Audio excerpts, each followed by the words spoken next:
Assembly video for our triple monitor mount with gas spring. Clamp installation. Screw the threaded end of the pole into the base, then tighten the set screw on the base using the provided hex wrench. For thicker desks, remove the clamp bolts and the lower bracket.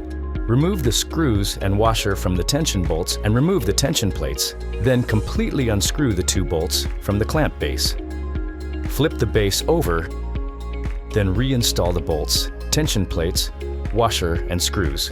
Then attach the lower bracket back to the L bracket. Slide the assembled clamp onto the desk or other mounting surface as far as possible and tighten it until secure using the knobs on the underside.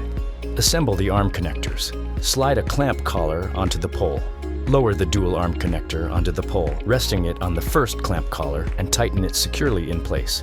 Insert the extension arms into the sockets on the dual arm connector, then add the next 2 extension arms to the end of the first pair. Install the gas spring arms onto the outer extension arms. Once fully seated, secure the arms by tightening the set screws.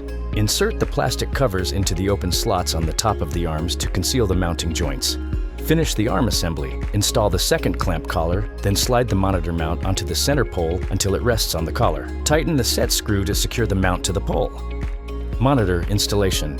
Install the Visa plate using the appropriately sized mounting for your monitor's Visa pattern. Repeat this step for all 3 monitors. Attach the monitors onto the end of the arms by sliding the monitor into place, then secure them with the top screw. To balance the 2 gas spring arms, first push the arm down to the lowered position. Then use the Allen wrench to adjust the nut, turning counterclockwise toward the plus sign for heavier monitors and clockwise toward the minus sign for lighter monitors. Adjust the tilt angle of the screen using the Allen wrench on the large nut just behind the monitor. Loosen the nut, adjust the screen to the desired tilt angle, then tighten the nut back down. Cable management. Remove the cable clips from the gas spring arms as shown. Run the cables to the monitors, then replace the cable management clips over the cables. The cables can be run in the underside of the extension arms. Run cables down the pole and secure them with the cable management clips.